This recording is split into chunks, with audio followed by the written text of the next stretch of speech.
Architecture class, and I happily welcome you all. This is then here in our house the first lecture in our lecture series. We have cards. There will be some here at the end of the lecture so that you can take them home with you if you would like to. The series is also presented on our website, and we're very proud. It's what we think is a good series. I'm not going to go through it in detail, but after today's lecture, it does include Achim Menges from the University of Stuttgart. He also lives here in Frankfurt. Martin Henn of Henn Architects from Berlin. Rainer Settel, Angewandte in Vienna, where Rainer is leading the postgraduate master program.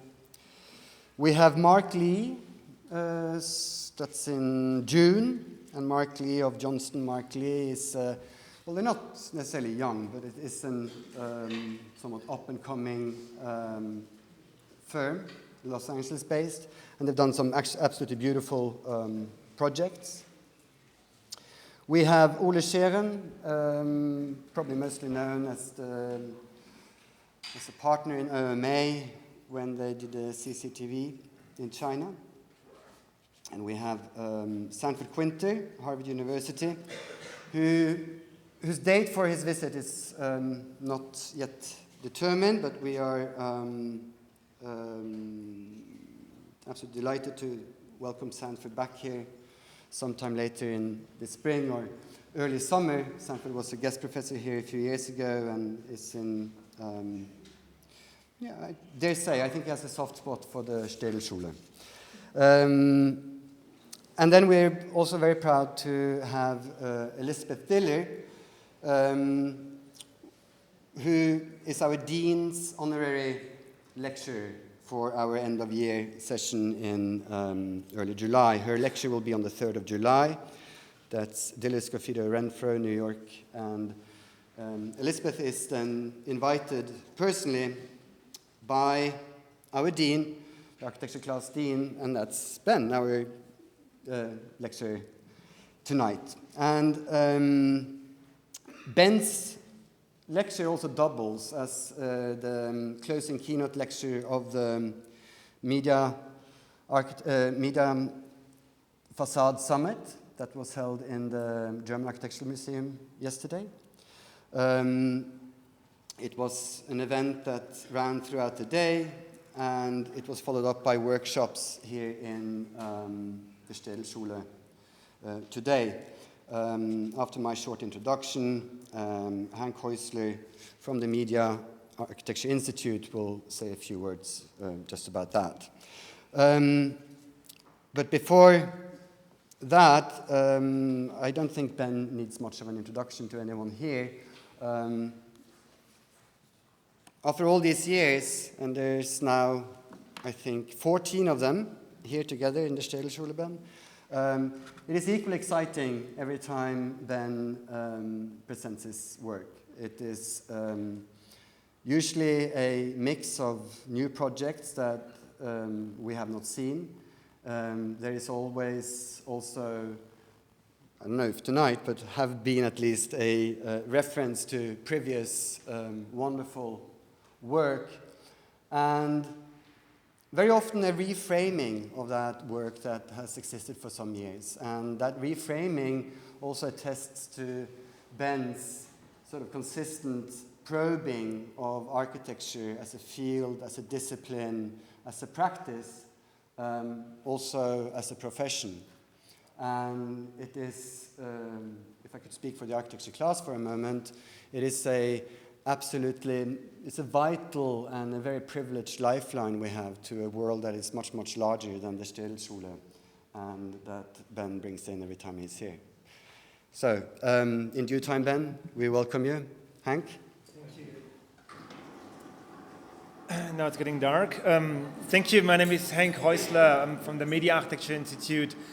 Together with my colleagues Gernot Jertoy, Jeff Leib, Ben Stricker, we organized an event here, and I want to quickly thank again the students for the Staedelschule for their kind of help and work in making that event happening now for the second time. So we had an event here 2 years ago, same kind of location, and we upgraded our event from 2012 a little bit kind of further this year with having the workshop in a second kind of day, as well as with the installation. If you haven't really have seen it, probably most of you have seen it, but about too much because you worked on it. So again, thank on that as well.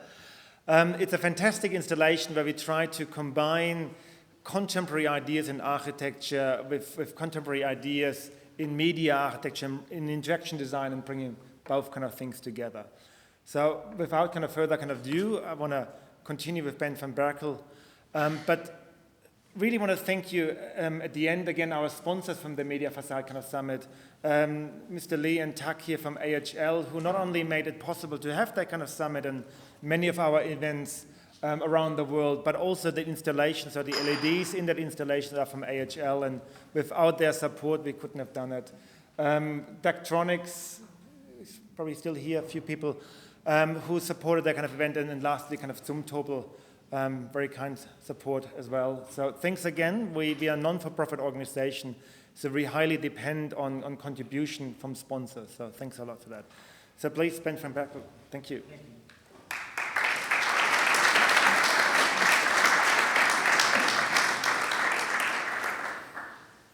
Thanks so much for giving me the platform tonight. And it's a little bit unusual sometimes as being dean of such an incredible, large, very nice growing school as we have as the Staedelschule, to lecture for you all, because sometimes I have the feeling that if your own students who you see repeatedly are around and you give a presentation and talk about what you, or where you stand with your profession, with your work, that you have to do a double performance. But I'm going to give you, I promise you, I'm going to give a double performance. I'm going to open up fully to you to explain where I think the profession is going. And I will do that tonight simply because maybe one could say it's not related to media or media facades, but I would like to maybe talk about communication. I would like to talk about how architects communicate. How do we change the way today with the new techniques we work, the role of the position, the role and the position of the architect. So I've always been interested in, and for that reason you see you and studio a bit upside down here, a bit more reflective. We are sometimes with ourselves. I'd like to talk tonight a bit, this is quite nice, to have this kind of help of communication from the outside. I'd like to talk tonight also not so much about the role of the architect alone, but I'd like to also talk about the profession. And in the same time, the way how wit and practice of an organization as we have ourselves to reflect with you together on through what kind of changes we are going. And I simply like to do it because I'm in the middle of that research. So I'd like to have some responses later on as well. So if you have no questions, that's often what I do lately. If I want to have a kind of a research talk, then I'm going to point at people who are going to ask me questions. Yeah? So prepare your questions right now during the talk. So what I can say about our own practice is that we slowly notice that we move from a network organization to a knowledge practice. And of course you know that we changed the company in the late 90s. We moved away from the Van Berkel and Bos organization, what was a bit a kind of traditional organization. We were in that time far more fascinated in the linear process of design. But when we set it up UN Studio in the early, in the late 90s, we discovered that networking and working together with the clients and all the specialists you were with, that was a very important role where architects were growing into. If you don't hear me in the back, can you hear me? Because I'm a fast and soft speaker. So if you can't hear me, raise your hand. So in that... Okay, I don't turn my head. I will speak in the microphone, I will not turn my head. So in that late 90s, we believed very much, and reading, of course, the work of Latour, we were interested in the idea of how we in a network organization could work with actors in the network. So the actors in the network were the specialists not only from our side, but also the specialists, of course, from the client side. We had learned that if we would have a project of maybe close to, maybe even maybe few millions, then already the client was coming to the table with 5 or 6 or 7, and sometimes when the project was bigger, that you would have then sometimes even 20 specialists on the client side on the table. And that was a major change from that what we experienced. So in the early 90s. But moving from that network model and the actors in the network model with the particular working strategies and the particular aspect of design models or the design strategies we developed in that time, we learned that the collaborative model changed over time. That particular lately we maybe move slowly from this network model to its more mesh work model, and that I would like to explain right now. I mean, the aspect is that we have learned that if you come in the studio and you have a particular kind of knowledge, then we'd like to group that knowledge. So if you are interested in sustainability, we have noticed, or if you are interested in new materials, or are you there maybe very good in computational design, then we have learned that it is better to group that knowledge. So we have developed these knowledge platforms within the organization, whereby innovative organizational ideas, smart parametric principles, the ideas around new materials, and as I said, sustainable qualities who are overlapping all the platforms, are part of the process of how we come to the design. So that means that if you would come to your studio today, you can't be any more alone an architect. You have to have an expertise. And if you don't have a full expertise yet, you can actually learn through clockwise learn through the process of the way how you might move from platform to platform. So you might be in the beginning, be interested in parametric design, or what we call even lately going beyond the parametric. And if you might then after a few months be then testing yourself out in another team, you're all allowed to do that. Because we have learned is that over the time, when you work on several projects, is that members in the studio can learn. So the circle of learning is not starting there where you are coming out of university alone, is our argument. That circle of learning should be also applied to the way how you innovate and bring cross-virtual knowledge together within the system of the way how you do products. So that doesn't mean that in each platform you do separate research. But you can, if you find a subsidy for it, or you can do it within the project itself. But particularly the research needs to be always coming back to the way how the production of the work, of course, is hopefully through a far more intelligent system also become much more smart in the way how you produce it. And you have to, I mean, I can't explain everything about the system fully because, I mean, the archiving of the knowledge, the way how you structure the knowledge and direct it, how you connect it to its also external knowledge, how we connect this now also towards an online strategy whereby the notion of co-creation can be part of that is something I will explain later.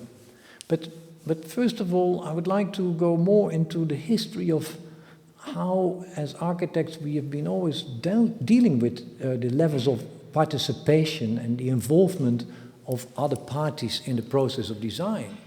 And of course, as you know, that was always there when architects were working even on the side and exchanging the knowledge even in the Middle Ages towards the way how the builders would actually, or the masons would actually then work on the site. But for me, another aspect is also the expansion of the profession, and maybe that's where I'd like to put my finger on tonight, that is so much changed. The expansion of the profession has been so much further expanded than we ever expected. Before in architecture, we would, for instance, talk about functionality and aesthetics on the other hand. But today, you cannot talk anymore about functionality and aesthetics because you will be criticized for that. You will be killed for that even, you know, in an academic surroundings. Not alone, but also in the practice. Because today we deal with so many utilities, so many regulations, international regulations, on the one hand. But on the other hand, we can refer to far more complex cultural effects in architecture. So if we talk about aesthetics today, then we talk about cultural effects. We can refer to cinema, we can refer to painting, or art, we can refer to literature. Many fields are at the moment be related to the way how we can fully implement them into the field or the profession itself today. But maybe this aspect of technology and the technological innovation is something where I'd like to focus on a bit at the end later on in the talk, because I think there is something to be discovered, something to be much more discovered, I should better say.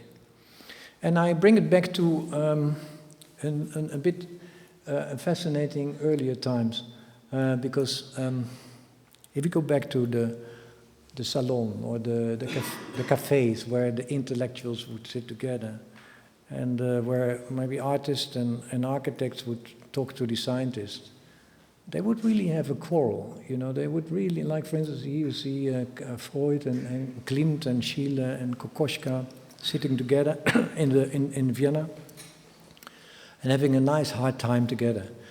For instance, Klimt would not agree, or Schiele would not agree fully with the theory of Freud, and particularly how Freud would talk about women and develop a whole theory around women. And because, I mean, the argument was of Klimt and also the whole group around Klimt later on, that they knew much more about women because they were drawing women. They were really, you know, they had a kind of full dialogue with women on so many levels.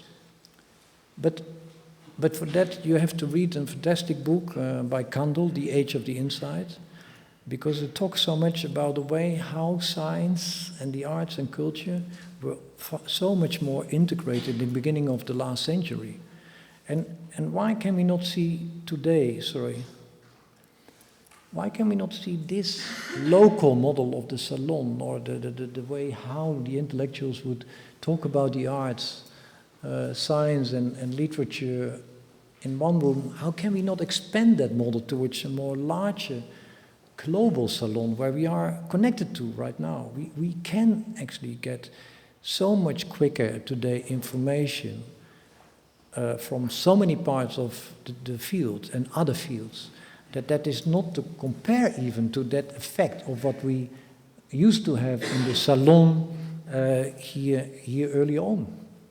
So I'm fascinated by this global salon, this global knowledge organization of where we can connect to as a profession. And with this exchange of the global knowledge, how can we apply that towards the way how we further develop our work, I find very interesting. But then we need to learn to order it, to edit it. Then we need to, on the one hand, if we deal with far more information and far more ways of how we can be in so many times in the same time, then we need to find strategies of how we can structure that organization and structure that knowledge. And for that reason, I explain you maybe there very carefully then also for that reason how the knowledge organization or the knowledge platforms are organized within our studio. But I will explain it much more further how we apply that also towards design.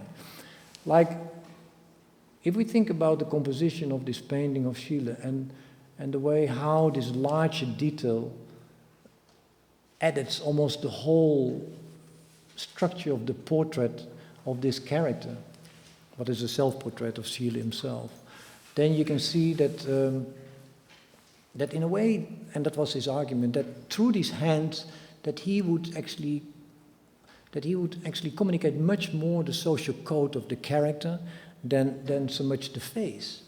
So this idea of that the larger detail of what is something what you don't expect says more about the character, I find the most fascinating, also to be thought of in the way how you compose, how you can edit with that information, how you can structure with that in a very careful gesture information.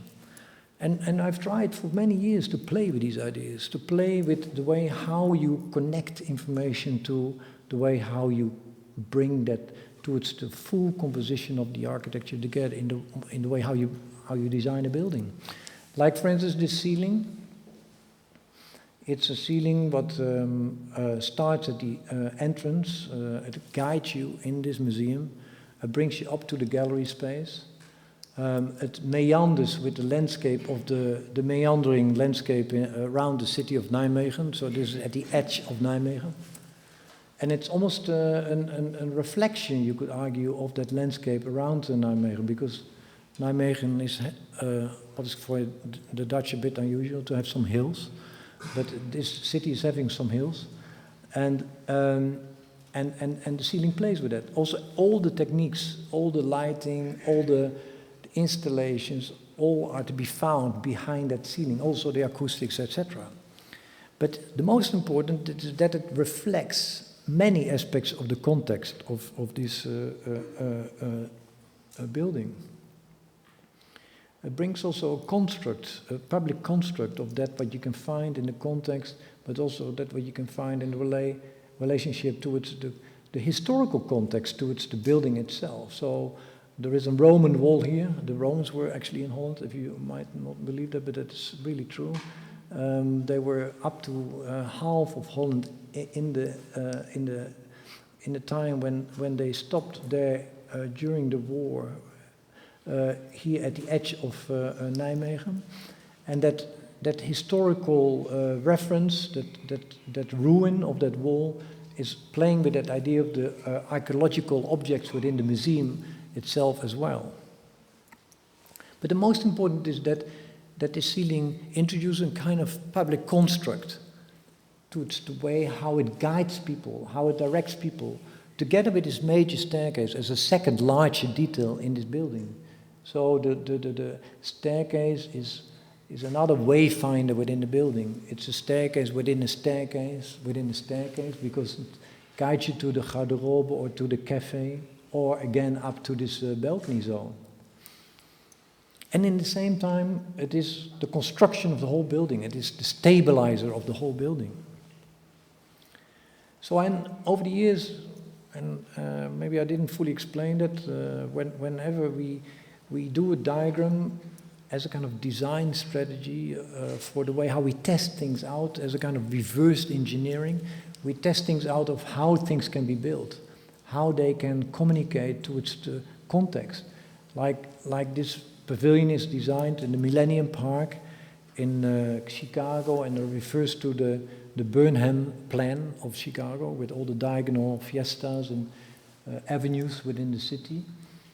But I thought it would be so important to also play with the pavilion, play a kind of game between the history of the location as well. Like, you know, of course, to the city of Chicago, where with the work of Frank Lloyd Wright and Mies van der Rohe, where they play with the idea of the raised landscape or the raised floor, is all to be brought in the reminiscence of these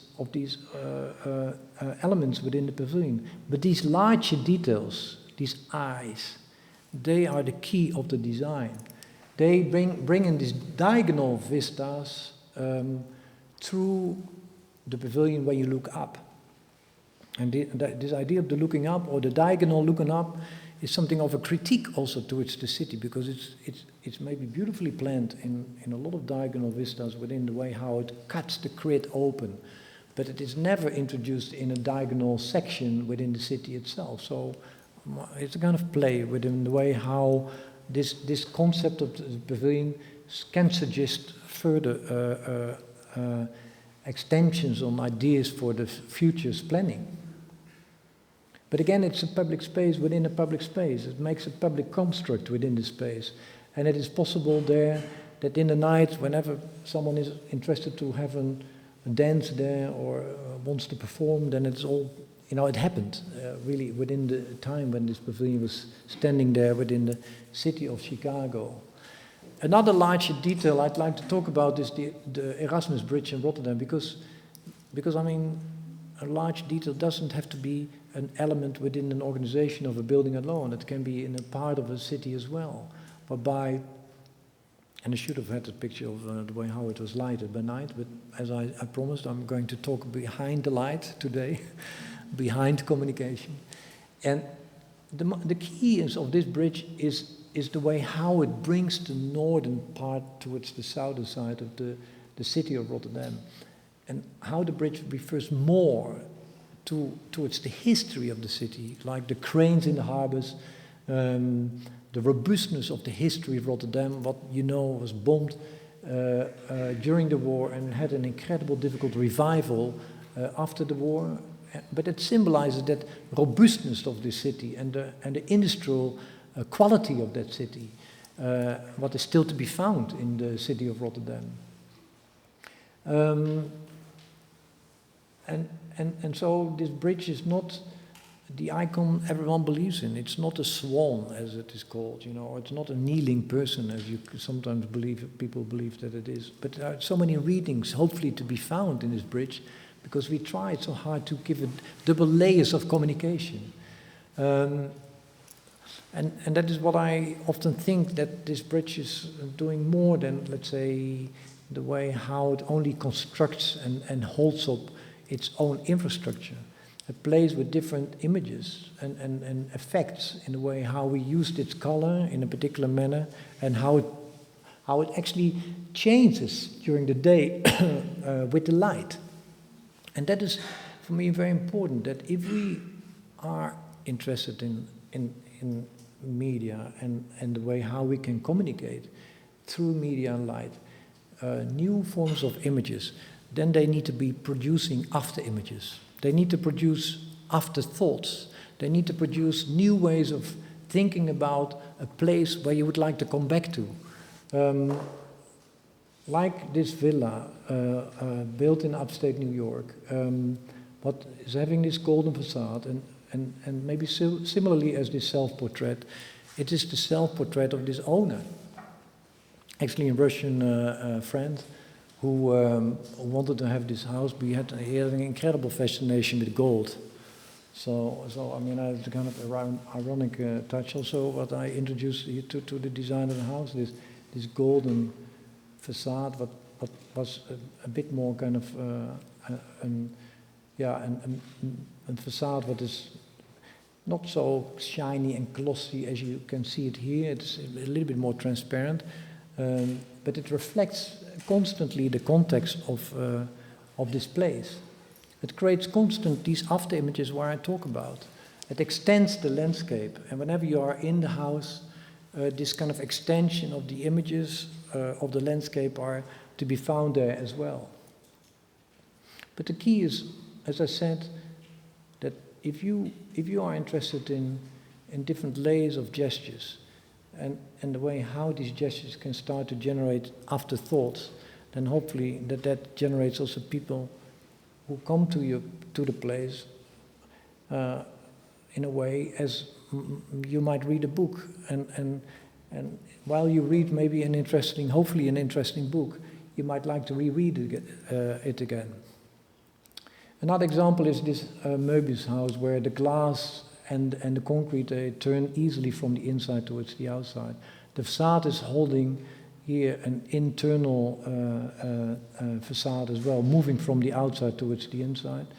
And it was actually a question of the clients here to introduce that internal facade, because in that time when the house was built, they wanted to see the children when they would come late home, when they could just wave to them, but they didn't want to hear them, but they could at least see them coming late at home. So this idea of the dual reading, through maybe the idea of the dual materials, like in the Möbius house, we only use two materials who are doing all the gestures, were in that time very important where we worked with, like in this facade, how the grid opens up suddenly in the relationship with this tree, although you can't see it now, but if the tree becomes green, then suddenly it starts to communicate with the tree and the landscape about it, around it. And the daylight is coming only in this laboratorium building towards the places where you are moving. And the elevators are not to be found so easily to be found in this building. This building is all about social sustainability. People who come in this research center and work there, they all meet always everywhere. They have always the opportunity to communicate. They can exchange their knowledge always through these places created within the building where one walks. So the promotion of walkability is key, in my opinion, also in the future of design. We need to start to rethink the way how it can create a new form of health, whereby walkability is stimulated, and also by that the exchange of knowledge is stimulated. Or similarly, in this facade, a house what we're almost finishing in Holland, the facade is maybe also similarly related to the hands of Schiele. The facade elements are intertwined and are not revealing that what is behind. But there are, of course, openings there where the daylight through the facade can start to, of course, bring slowly the daylight into these spaces of the house behind it. So what is it that in architecture we need to manage? Sometimes it's the absence, the spaces who are not there yet before you design the building or before you design the space.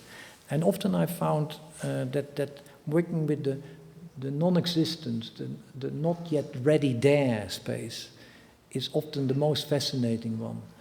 And maybe one can say that the non-existence of the proper space is never to be found before you build.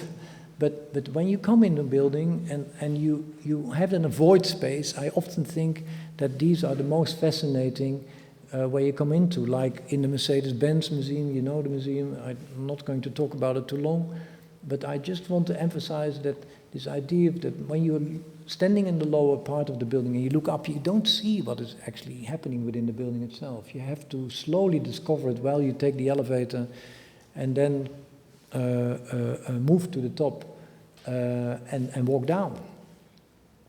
But the key of the effect of the building is that you are in so many places at the same time. For that reason, the double spiral while you walk around in the building, or the idea of that you are like in this void space and second void space in the building.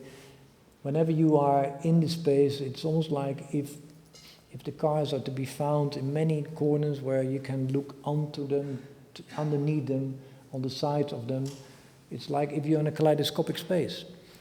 And maybe that's another aspect I would like to communicate tonight as well, is that if we deal with new forms of knowledge, when we want to invent, if we want to change the boundary of the architecture we are after, then we need to connect it also to contemporary cultural phenomena, as I said in the beginning.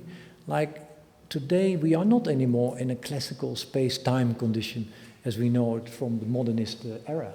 You know, like the modernist space of where Gideon and where he learned it, of course, from Einstein, where he talked about that a person in a building needs to be seen as a person with a camera, so that we would experience everything 2.5D or 3D. today we live in another space-time condition. As I said, we can be in so many times in the same time. This building is telling that story, that you can be in so many spaces, in so many time machines, whenever you are in this building walking around. Because you sometimes don't know if you walk on one spiral, you don't know if you've been on the other route or the other route. You have to go back sometimes, so you are not in a labyrinth, but you are fully fascinated by the way how to recapture this space while you are walking through this building.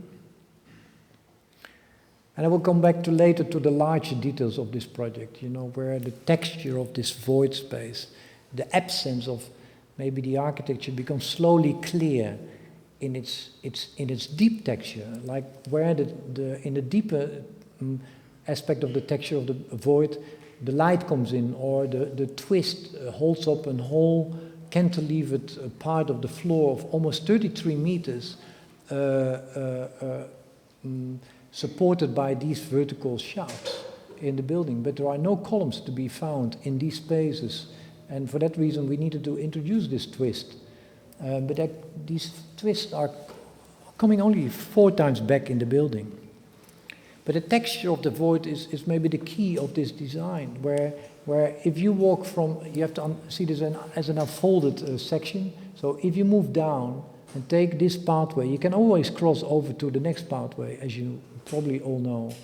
So it is a texture that is having an unusual spatial organizational experience.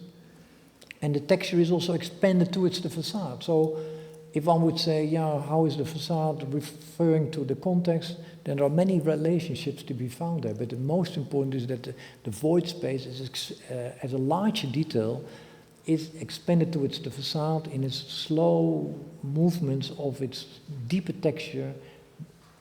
It's slowly turning towards the edge of the building as well.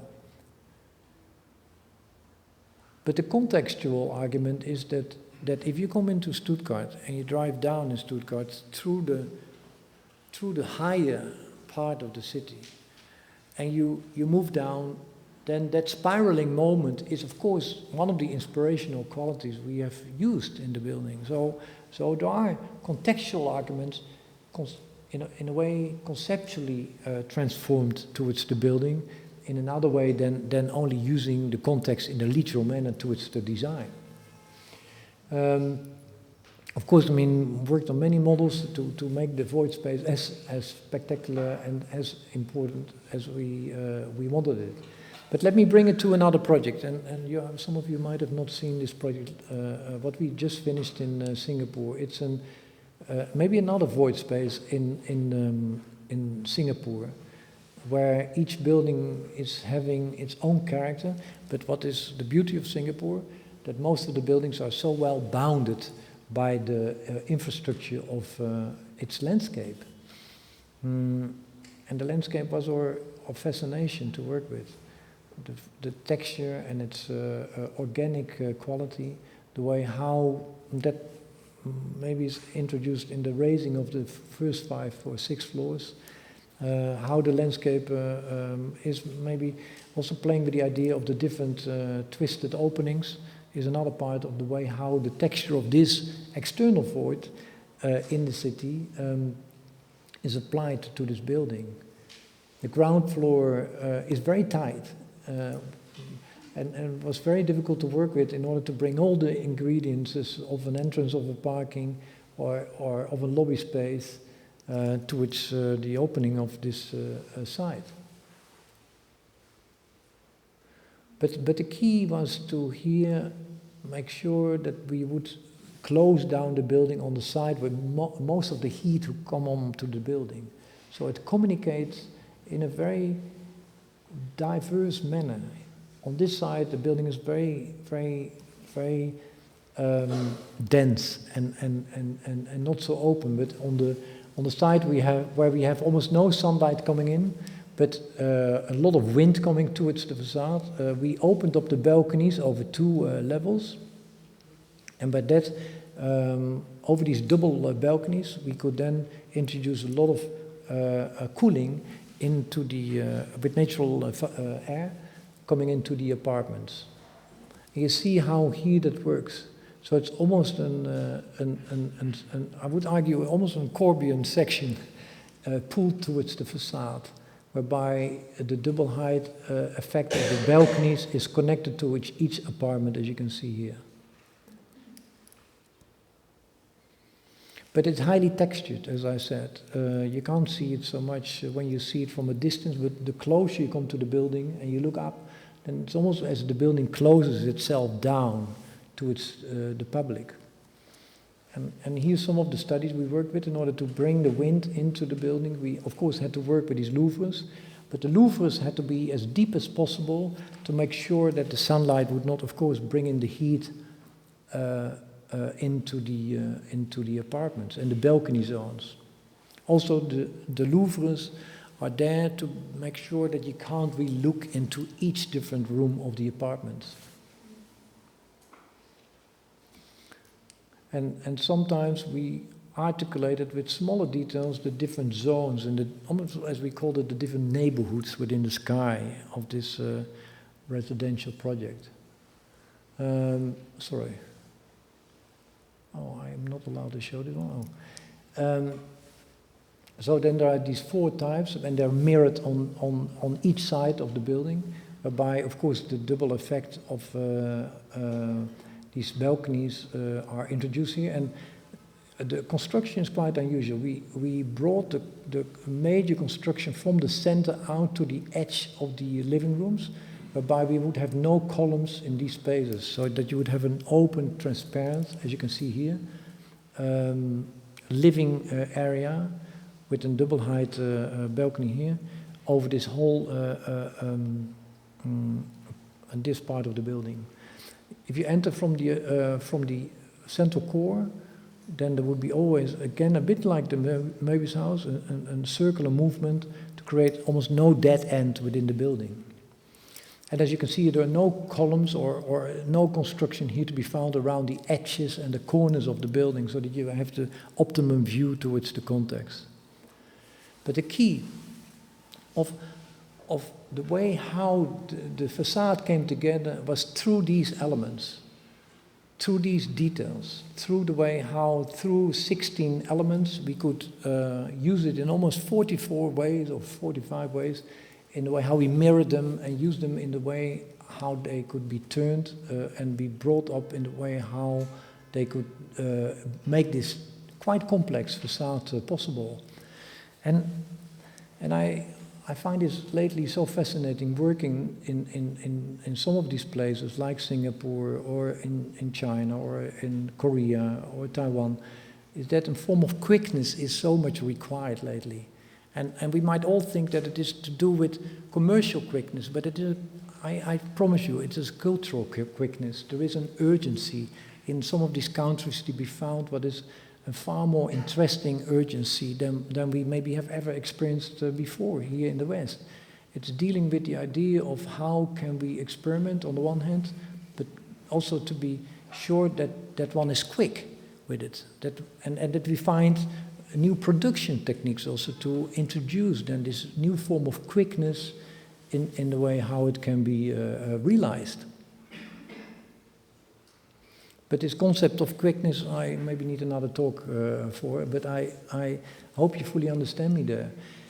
These principles of the larger details through the use of diverse disciplined elements to be used in different manners has been used also for other projects later on, like this project in Korea for affordable housing.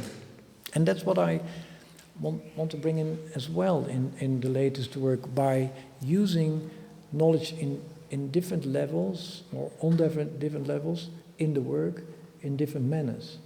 Because the serial quality of the way how these ideas come together over several projects is for us key. And it's maybe sometimes not allowed in architecture that you can say, yeah, how can you bring in seriality in architecture? Because, I mean, each client wants to have originality. Each client wants to have something unique. But of course, like in art, seriality is allowed. Why could we not allow it? but we don't have to copy a building. We can copy and reverse and refine and further extend on some of the ideas through different projects over time. Another aspect, of course, I talked about is this idea of how can you bind all these elements of the larger details together through time. And that is the key of the latest work, what we bring in a far more complex manner. Also coming back, of course, from the earlier work, but we extend on this much further than we did with the Möbius house, whereby the notion of sleeping, working, and living was all bound together with 3 or 4 quadrants on the location. So he asked in the program, wanted to have his own working space, and she wanted to have his own working space in this part of the landscape. And this is a house what was designed, you cannot believe it, in already, you know, the mid 90s. These people knew that they would gonna live and work especially more at home. But so this capacity of endlessness and this idea of the way how one can move through a space and create with that a form of endlessness is something what we have tested over many projects, like I said before, like in this art collector's house of a friend I have now already for so many years, where I designed his house for, or this loft in New York. We introduced for him, as we call it, a most dynamic artwork for in his collection. It's always changing. But we also designed a bag for the dog. But the most important is that this client is not often so clear if he lives in a loft or in a gallery. And he often asks me, Ben, should I make up my bed in the morning or not? Because he believes that if he makes up his bed, then it looks more like a gallery, and if he doesn't make up the bed, or whenever he keeps it a bit lousy, then it looks more like a place where he lives.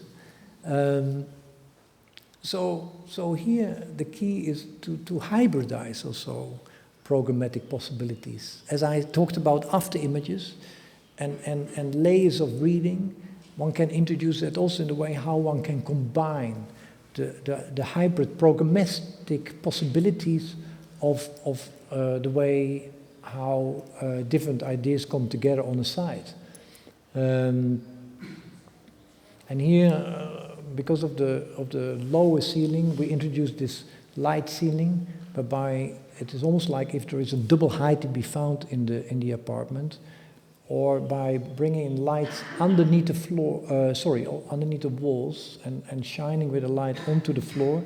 It's almost making the apartment much lighter than the intensity of this quite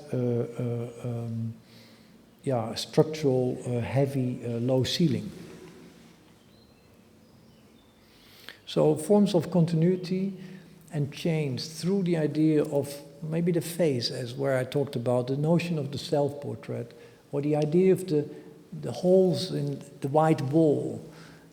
You know, how that was used in architecture was something we used in a more facade structure, like in the masquerade of the building. But today we can turn these notions of the black hole towards the white wall in so many different directions.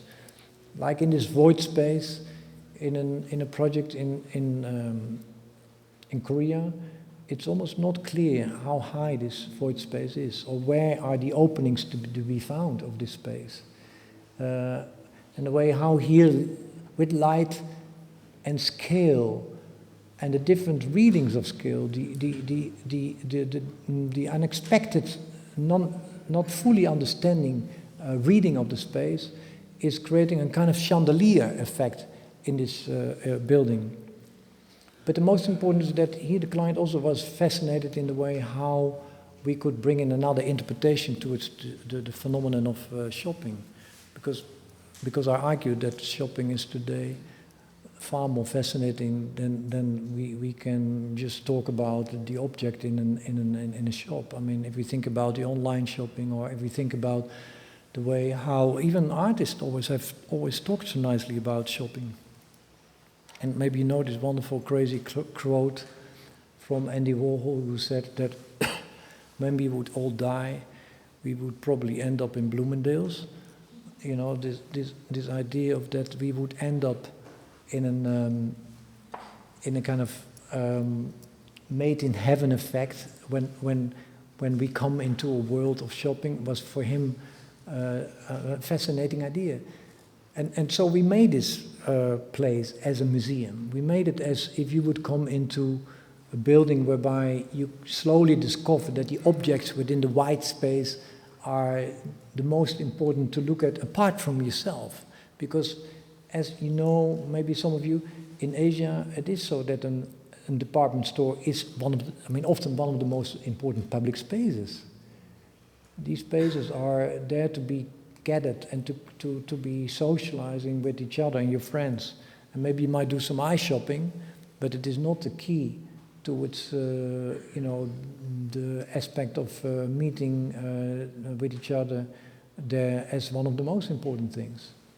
So this notion of the double reading and the hybridization again of different programmatic entities, whereby either you don't know if you are in a museum or maybe a department store with many other functions around it, like there are a lot of cafes, restaurants. I mean, there is a gallery also in there. There is a cinema. Is not so easy to be read also in the facade, because the facade lit as an LED and a highly sort of dynamic facade in the night is during the day as complex to understand, because you don't know sometimes if there is plasticity in the facade or not, or is it only a moire effect alone? As maybe the moire effect you can find within the organization of this building. If you come into it, it creates almost a moire perception of the program of the building. But let me go back to this idea of the void space and the way how this idea of the double reading plays a very important role in so much of our work, whereby, like in this house, if you come into it, it's almost like if you come into the house, it's almost like if you're experiencing a parallax experience. Because the internal effect of the house and the organization of the movement of the house inside refers to a lot of the movement of the way how you walk on the edges of this wine hill surrounded by this house in Stuttgart. And the play of this cantilever, this huge cantilever, is introduced of there where you come from the staircase to look up to the highest point of the hill of this mountain. So this visual connection between the landscape and the experience of the double reading of the landscape is to be also found in the organization of the building itself as well. But let me finalize this end of the lecture with that.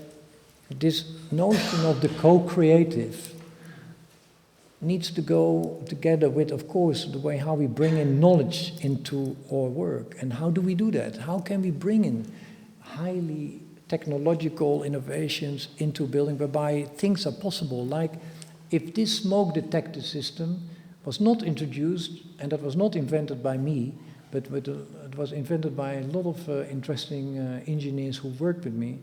If we didn't use this system to suck out the smoke when there is a fire in almost 5 minutes, then we never could have done an open building like this void space as you can find here.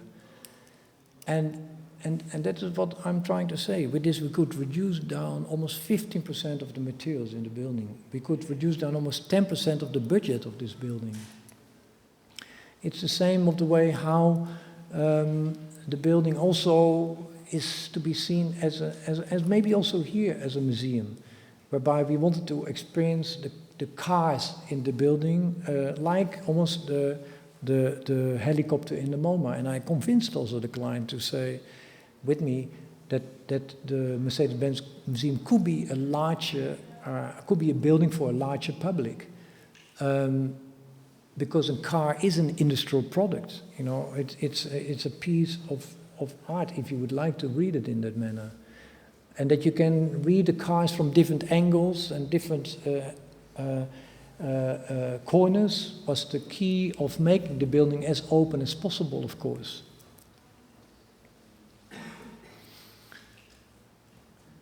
But that also, we were able to create these public moments and vistas within the whole organization of the building.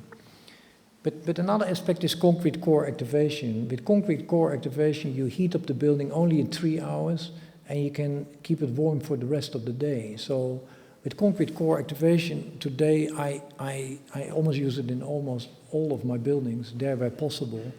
And I can explain that it is affordable, much more affordable also today, to introduce, because with that we can reduce down the artificial ceilings. We don't need artificial ceilings anymore, and with that we can reduce down 30% of each height of each floor in a building. Another aspect, of course, is the digital, but I'm not fully going into that because we all know it now. We learned already in the early 90s and in beginning of 2000 to program our own buildings. Programming your buildings are the need to be quick, as I explained before. It is the only way to exchange knowledge very quickly towards all the specialists you work with today. So if we talk about communication and the world of images, then also that needs to be embedded in the way how you collaborate with others through new techniques. If you don't introduce new innovations through the techniques you work with, then also you cannot be able to invent together. This is the story of the different twists repeated and also being able to hold up the whole structure. So these green twist elements, they do the work of the whole project. And also were introduced in order to build a project very quickly. We had only 1.5 years to do the Mercedes-Benz building because we had to compete with BMW.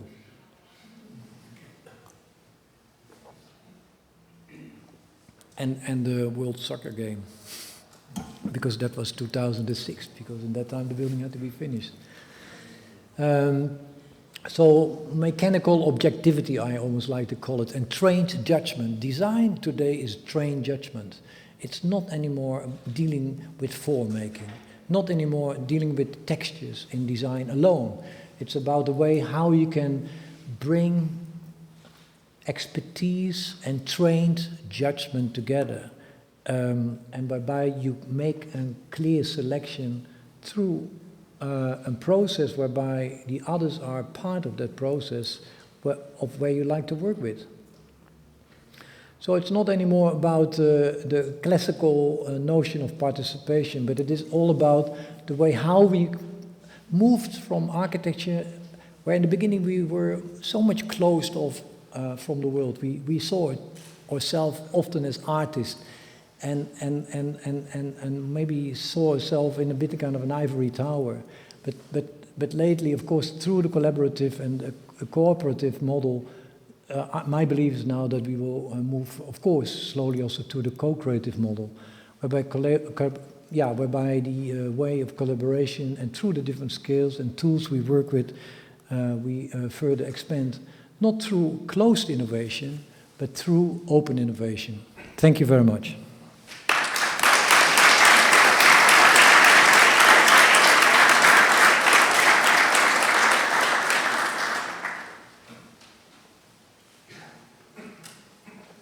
So now I'm going to do my trick.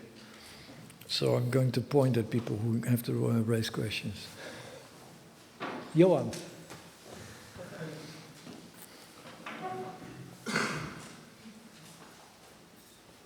Oh, maybe that's not fair, huh?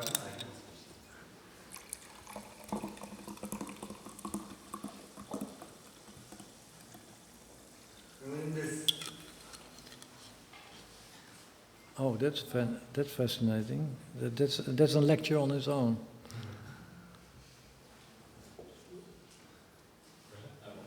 As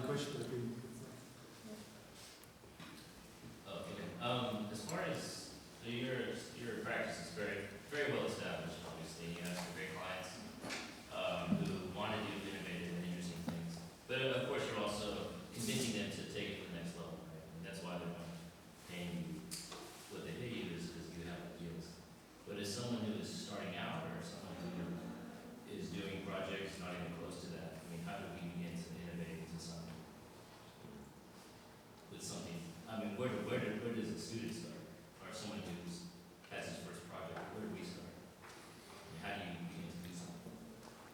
Well, yeah, of course. I mean, you do it already every day, hopefully. I mean, in a school or a university where you are, you can rethink your own position of how you would like to collaborate. For instance, you know, that you think of. I mean, maybe I should start with saying that maybe one should look at all the young startup companies, for instance. Maybe that's what I do lately too. I'm interested in how, for instance, today, if you, with Inaba, I don't know if you know this site, if you go to it, and if you have a tune, and you are interested in background music, and you would like to make a whole CD, then with your own song or your own voice, you can get background music in 5 or 6 days. So you can make a whole CD in 5 or 6 days. You don't have to go to the studio. Maybe hundreds of others can support you with a lot of music in the background. And everyone from every country could support you there. So if I look at some of these younger companies and how they bring knowledge together and how they innovate, then I'm surprised what is today possible. So you don't have to sit in your room anymore and design. You have to find ways to communicate with another world whereby you, as I said, you don't have to think that you can design with others together. You know, that's going to be, I mean, maybe that's, sometimes I do that with my office in Shanghai, but it is not so easy, of course, to design together from larger distances. But what you can do is that you can bring knowledge together. And that's why you can start to innovate. So tomorrow you can start up a company maybe who initiates sites who are interesting. Today the developers are lost. Most of the clients I know here in Europe, they're a bit lost because they cannot get so easy money from the banks because of the crisis we have here. I'm not arguing for crowdfunding, but you know, there are a lot of young architects who already find ways to make their own projects through the way how they crowdfund money from neighbors to make a little bridge, going in a design for a little park, for instance, where they are living. So, and there are a lot of things possible. Innovation always has to do a lot of kind of taking risks, and risks often have the kind of consequence that you might have failures as a result of that. How do you communicate that kind of aspect to a client to say, well, we innovate certain things and there's a certain kind of aspect of risk, which then probably brings kind of failure in delays in time and failure in putting kind of extra money on the table. How do you deal with that? Now a lot of kind of companies, a lot of kind of larger organizations are very risk averse. Yeah. And innovation and risk are just go hand in hand. Yeah, but I mean, if you do your job, you know it yourself, you don't have to talk about risk in that manner. Because then everything, you know, maybe then everything was before in design always a risk. I don't maybe talk so much about risk because in a way I together with the client, I'm reformulating the brief. They're part of the process. They are aware of the process, and they can also be the innovators themselves a bit of the process of the way how you innovate. So I make everyone responsible. So I'm not the only one who's taking the risks, and that's how I do it. I also believe that if you can make more value, in a way, like if you can create more power on a location, or if you can create more attraction for the public to come to a location, then of course a client is fascinated in that. That the Mercedes-Benz Museum is luckily enough still growing in its numbers of people who are coming there is of course what nobody could predict. I could even not predict it, but that we were able, luckily enough, to not only make a building for the brand itself alone. I think that was the key of where, you know, not only me myself believed in, but also the H.G. Metz, as you know him. Oh, you know, I'm not responsible for this. Can somebody help me there? Because it stops here. This is a self-organizing computer. But I think it's a good question, because it's often I hear that question. You know, are the budget? Are you not going over budget, or are you not going? Don't you take the client into a very complex process? But I've learned the opposite almost. So I think an early participation of the client to make decisions together at each kind of stage of the process increases risk, or whatever, just taking the kind of risk for innovation. Is that a kind of conclusion? Yeah, but of course I never talk about innovation. Maybe I have to talk about innovation all the kind of time, and I've got the big advantage. I can say it's risk reduced. It's just research. You know. No, I maybe what I say to the way, I mean the way how I communicate this is that I often argue for greater value. I talk about value, and I create for originality. And I think that's where we are for. You know, we as hopefully as designers, architects, we have to create a form of originality. I mean, you want to be first somewhere with some. I mean, you don't have to invent fully everything new, as we know that is impossible. But you can change the boundaries, and that's why I believe in. So the word innovation, often you're right, that creates an enormous amount of fear. Yeah. I have a little bit of a different question. Since this is a keynote at the Media Facades Summit, Yeah. I don't know about the briefing of the organizers for you for the keynote, but you didn't speak about media facades at all, because you had a chance when you talked about galleries at the city, and there's a nice media facade. So doesn't it fit in your innovation model? Or more generally asking, what's your perspective on media facades versus architecture, the building? Is it necessary? Is it an enhancement? Is it only fulfilling requirements by clients? What's your perspective on media facades and buildings?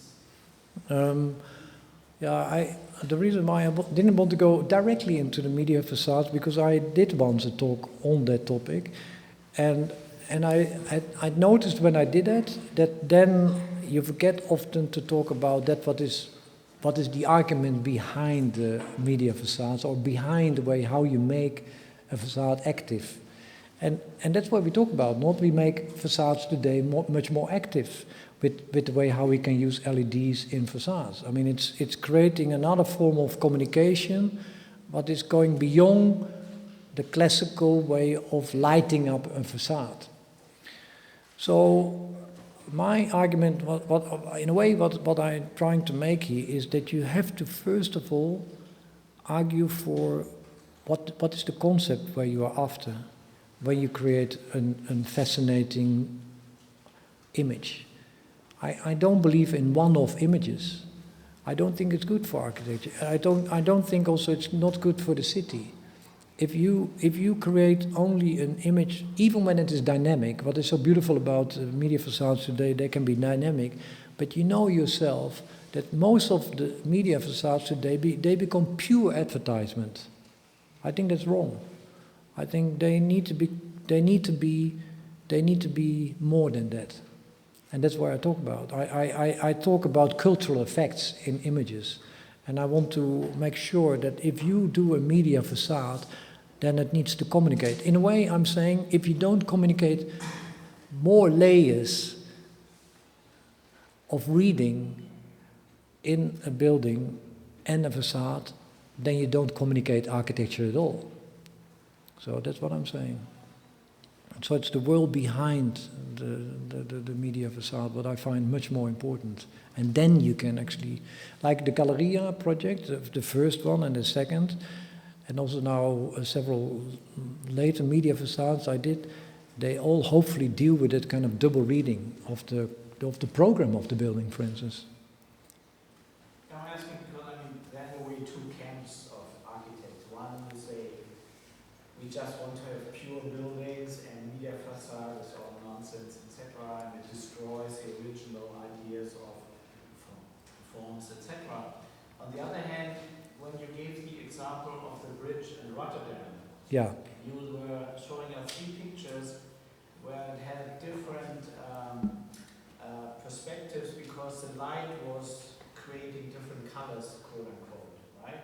So this was a natural change of the impression the bridge could give or provide.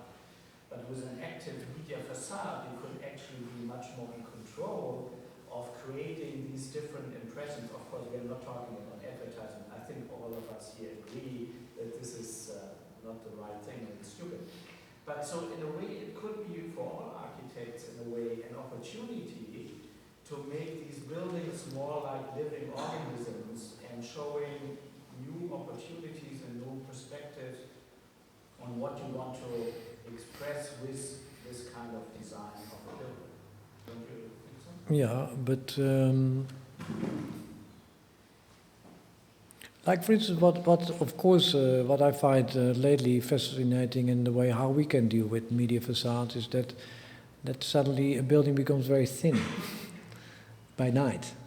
You know, that it becomes very transparent and thin, and that you might create a totally other world within the night of the building. So it might be another building than, let's say, the building you see during the day. But it's you know, it's a little bit like the way how you play with the world of theater. You know, if you come into the theater, you know, you want to know what kind of reality you would like to step into. And often if you step into the world of the theater, then luckily enough, if you're going to a good play, then you see hopefully many realities in the play of there where you are in this theater. So you step in other worlds, and that's what I would like to emphasize more than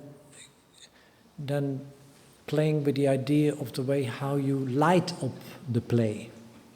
That's what I'm trying to say. Because if you light up the play, if you see that as one of the most important elements, then like I said, then I think you don't further expand on the possibilities of what lighting design can do. So I'm talking about media, I'm talking about communication, that's what I'm saying. I'm interested in how you convert information into knowledge and what kinds of tools and sensors, I guess, you're interested in terms of the longer term kind of evolution of the building, because I liked how you looked back at all of the designs and kind of looked at also how they're being used and how you see that informing architecture increasingly and not this sort of stable image that's frozen, but all of these have this living quality that is fascinating. And I wonder how you see that feeding into your use of your own perception as a center, but also other kinds of infrastructures that you can distribute and that you can then fold into your practice as you move on, and how some of these may even communicate with each other somehow over time. And I guess I'm curious how you see that evolving, how you see that knowledge growing and managing that too, because of course the data, the raw data itself may tell you nothing, but it's through that.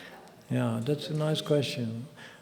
Well, it's good for the students also, because there is an architecture and whole discussion about parametric design, and you know about it. It's in a way talking about how can we cross combine certain qualities and values in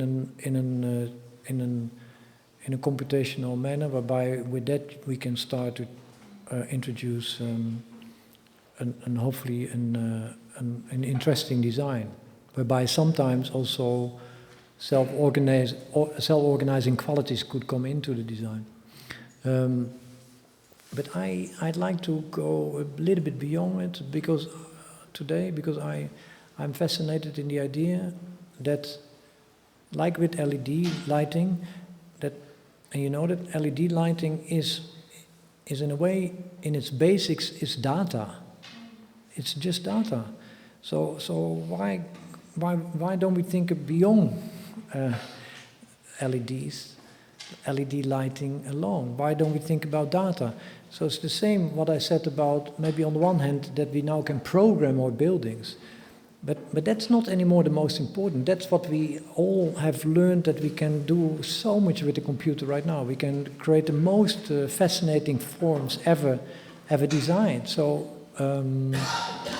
So you could say that the most fascinating, unexpected forms have been already tested. But I'm interested in that idea of the way how knowledge can introduce a far more intelligent design. You know, like today we talk so much about smart cities, like how, for instance, through lighting, maybe we can make cities safer, and that and it could stimulate also walkability, for instance, by intensifying street lighting, and of course, data and knowledge within the way how cities can become smarter and safer and more healthier is one thing, because, and it's maybe a far more fascinating thing for politicians to work on, because they have the responsibility to change the qualities of these cities. But strange enough, that these discussions are not happening in architecture yet. Now, we don't talk about smart architecture. I don't almost like to use the word smart architecture, but it is. Hopefully, you know what I mean by that. You know, so I do believe that architecture will become far more interactive, far more adaptive, far more responsive, and this responsive quality is maybe where I'm after. And you know, maybe with some of the aspects of the designs I showed, I hopefully proved that also a little bit.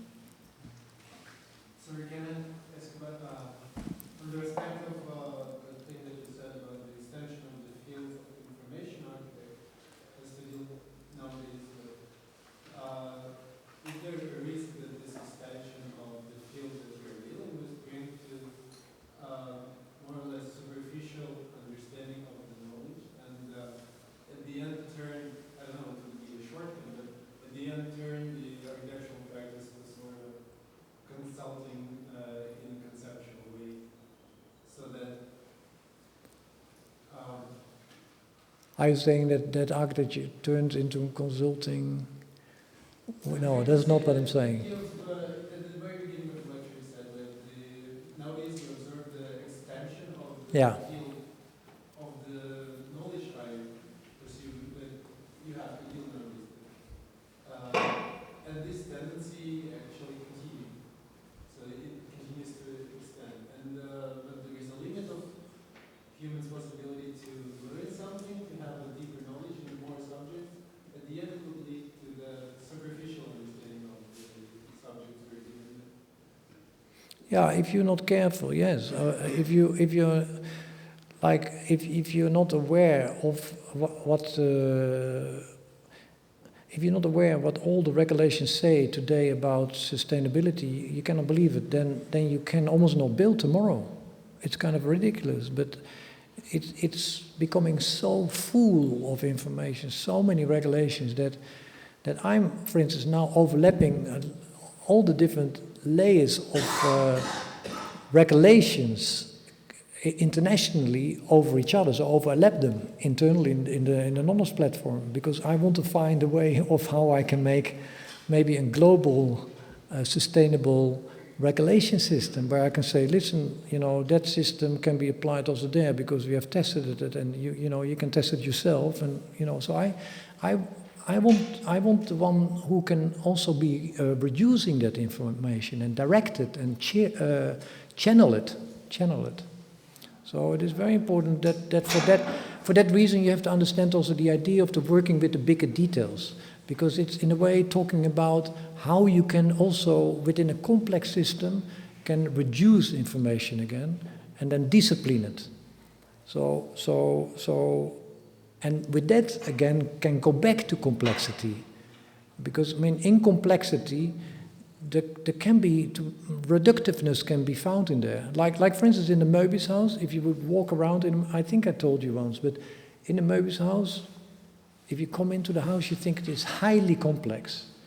But it is, if you walk around it, it's not. Because there are only 3 degrees used.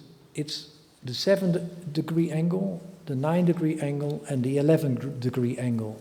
So if you walk around it, then suddenly, almost like music, you see the repetition of these angles coming along. So, and then it gives a kind of incredible calmness. And that's why I talk about, in a way, similarly in the way how you can play with knowledge. That if you reduce it down to certain elements, then it can give you also spatially a lot of interesting effects. So that's why I never believed in reductiveness in architecture, like minimalist architecture, because you can create a kind of minimalist effect in architecture.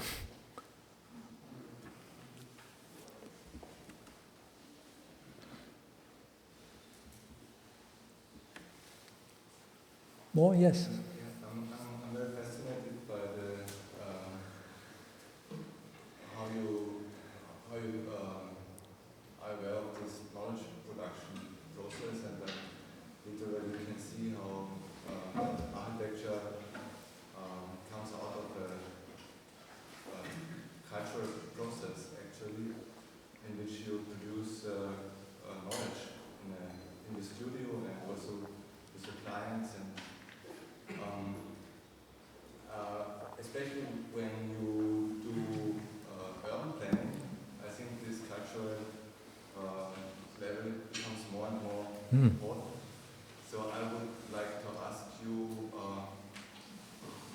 what is your vision about involving citizens to that cultural process, to the process of knowledge production? That's also not a very, that's what I would like to say that also to the earlier question about what can we do as students.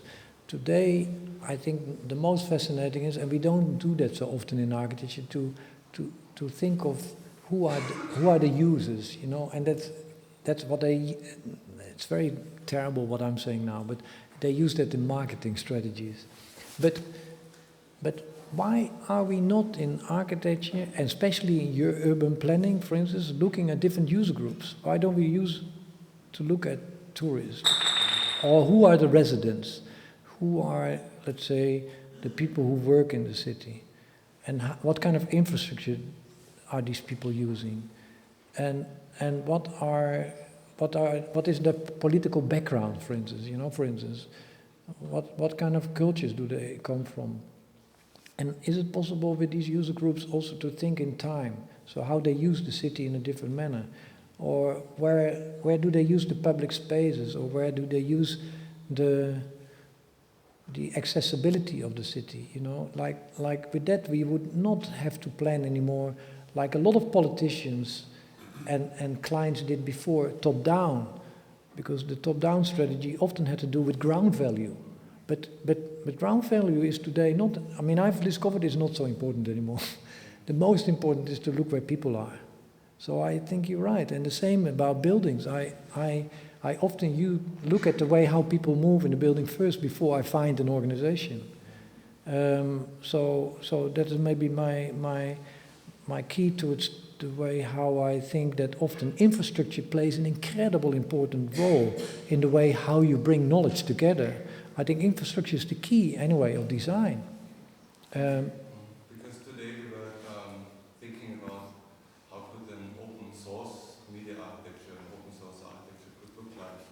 And then we, in a short period of time, we became aware of the fact that it's not at all about technology only, but also about the cultural layer that we put around the production of technology and buildings and city development. So it's probably a longer term process that we have to ensure, so that this open mindset of reality production is kept on. Yeah, but I believe in that. Society. Yeah. It has to do a lot with democracy, for example. Yeah.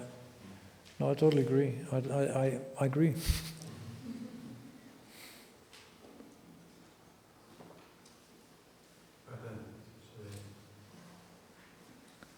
Finished? Questions?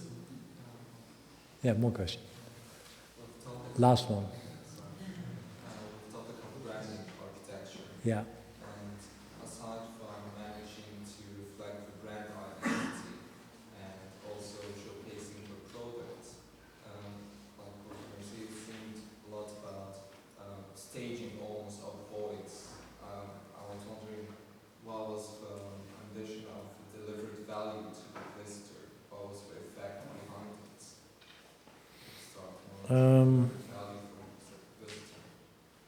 You know, in the time when I was designing the museum, I just finished. I think some of you know this, because I use it sometimes in some of the seminars or the juries we are into. But I was reading a very fascinating book by Rosalind Krauss. Rosalind Krauss writing on the passage of modern sculpture. And she describes in that book so beautifully how so many sculptors were interested into displaying their sculptures in an unusual way, so that it could never be presented frontally in the work. Like take the work of David Smith or Anthony Caro, etc. So when I finished that book, I thought, well, you know, the most important of the museum, what we're going to design here, is testing out that idea of how you could experience the object of the car never frontally. so that you would always see it from many different angles. And it's so funny that I often use my theoretical arguments towards the client, and the client reads their theoretical arguments into it. And that's what I have to clarify later also about what I said about, marketing and branding, what you call branding. Because if you come up yourself with an idea what really could work, then it could work for others too. And that's why this building became suddenly a building whereby you could experience these objects and spaces so three-dimensionally, so kaleidoscopically, as I said before. So for the client it worked perfectly because it was connecting to their advertisement strategies. Because they always show the cars from underneath and from above and from the highways, flying around the cars while they're driving. So for them that was perfect. But similarly, what I said about the way how one can look at new business models of the younger startup companies, if you are innovative in the way how you bring knowledge together and innovate in the way how today through social media people look differently through the world and through what people do, then that is actually a new form of marketing, or a new form of looking at the world, of the behavior of the world. And I'm fascinated, highly fascinated in that. I'm reading more social science than architecture, I promise you. Thank you very much.